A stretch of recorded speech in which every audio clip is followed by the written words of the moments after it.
राधे राधे भक्तों, आप सभी का मेरे YouTube चैनल भक्ति सागर में पुनः स्वागत है। आज के अपने इस वीडियो में हम राधा अष्टमी की व्रत कथा का श्रवण करेंगे। कृष्ण के जन्म के 15 दिन बाद देवी राधा का भी जन्मदिन मनाया जाता है, जिसे राधा अष्टमी के नाम से जाना जाता है। राधा रानी का जन्मदिन भाद्रपद माह के शुक्ल पक्ष की अष्टमी तिथि को मनाया जाता है। इस दिन देवी राधा के भक्त व्रत रखते हैं और घर और मंदिरों में श्री कृष्ण और राधा जी की पूजा अर्चना करते हैं। इस साल राधा अष्टमी 11 सितंबर को मनाई जाएगी। राधा जी के जन्म कथा श्री कृष्ण के साथ उनके प्रेम कहानी की तरह ही बड़ी रोचक है। आइए कथा जानते हैं। हिंदू पुराणों में वर्णित कथा के अनुसार राधा माता गोलोक में श्री कृष्ण के साथ रहती थीं। एक समय की बात है, कृष्ण भगवान को गोलोक में राधा रानी कहीं नजर नहीं आई। कुछ देर बाद कन्हैया अपनी सखी विराजा के साथ कहीं घूमने चले गए। यह बात जब राधा रानी को मालूम हुई तो उन्हें बहुत गुस्सा आया और वे सीधे कन्हैया के पास पहुंची। वहां पहुंचकर उन्होंने श्री कृष्ण को बहुत भला बुरा कहा। राधा रानी का यह रवैया भगवान श्री कृष्ण के प्यारे मित्र श्री दामा को बिल्कुल अच्छा नहीं लगा। श्री दामा ने उसी वक्त बिना कुछ सोचे समझे राधा रानी को पृथ्वी पर जन्म लेने का श्राप दे दिया। राधा को इतने गुस्से में देखकर कृष्ण भगवान की सखी विराजा भी नदी के रूप में वहां से चली गई। राधा ने श्री दामा से श्राप पाने के बाद उन्हें राक्षस कुल में पैदा होने का श्राप दिया। राधा जी द्वारा दिए गए श्राप के कारण शंखचूड़ दानव के रूप में श्री दामा का जन्म हुआ। आगे चलकर वही दानव भगवान विष्णु का परम भक्त बना। दूसरी तरफ राधा रानी ने पृथ्वी पर वृषभानु के घर पुत्री के रूप में जन्म लिया। राधा रानी का जन्म वृषभानु जी के घर तो हुआ, लेकिन उनकी पत्नी कीर्ति के गर्भ से नहीं हुआ।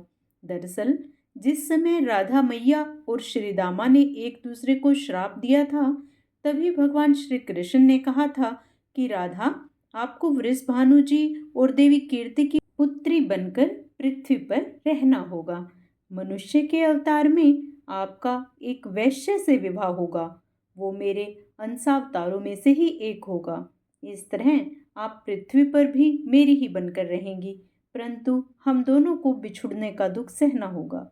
इसके साथ कृष्ण भगवान ने राधा जी को मनुष्य योनि के रूप में जन्म लेने की तैयारी करने के लिए कहा। संसार के सामने वृषभानु की पत्नी गर्भवती हुई। जिस तरह एक बच्चा दुनिया में आता है, ठीक वैसे ही देवी कीर्ति का भी प्रसव हुआ। लेकिन असल में राधा माता का जन्म देवी कीर्ति के गर्भ से नहीं हुआ था। भगवान की माया से उनके गर्भ में वायु भर गई थी। देवी कीर्ति ने उसी वायु को जन्म दिया। इस दौरान उन्हें प्रसव पीड़ा हो रही थी और वहां राधा माता के रूप में एक प्यारी सी कन्या ने जन्म लिया। भाद्र मास के शुक्ल पक्ष की अष्टमी के दिन राधा मैया का धरती पर जन्म हुआ था। तभी से हर साल इस दिन को राधा अष्टमी के रूप में मनाया जाता है। शास्त्रों में श्री राधा कृष्ण की शाश्वत शक्ति स्वरूपा एवं प्राणों की अधिष्ठात्री देवी के रूप में वर्णित हैं। अतः राधा जी की पूजा के बिना श्री कृष्ण जी की पूजा अधूरी मानी गई है। श्रीमद् देवी भागवत में श्री नारायण ने नारद जी के प्रति श्री राधाए स्वाहा षडाक्षर मंत्र की अति प्राचीन परंपरा तथा विलक्षण महिमा के वर्णन प्रसंग में श्री राधा पूजा की अनिवार्यता का निरूपण करते हुए कहा है कि श्री राधा की पूजा न की जाए तो मनुष्य श्री कृष्ण की पूजा का अधिकार नहीं रखता। श्री राधा भगवान श्री कृष्ण के प्राणों की अधिष्ठात्री देवी हैं, इसलिए भगवान इनके अधीन रहते हैं। यह संपूर्ण कामनाओं का राधन अर्थात साधन करती हैं, इसलिए इन्हें राधा कहा गया है। आप सभी को वीडियो कैसा लगा कृपया कमेंट बॉक्स में अवश्य लिखें और वीडियो को लाइक और चैनल को सब्सक्राइब अवश्य करें। राधा अष्टमी से संबंधित अन्य वीडियो भी हमारे चैनल पर उपलब्ध हैं, कृपया उन्हें भी जरूर देखें और पुण्य लाभ कमाएं। जय श्री राधे, जय श्री कृष्णा।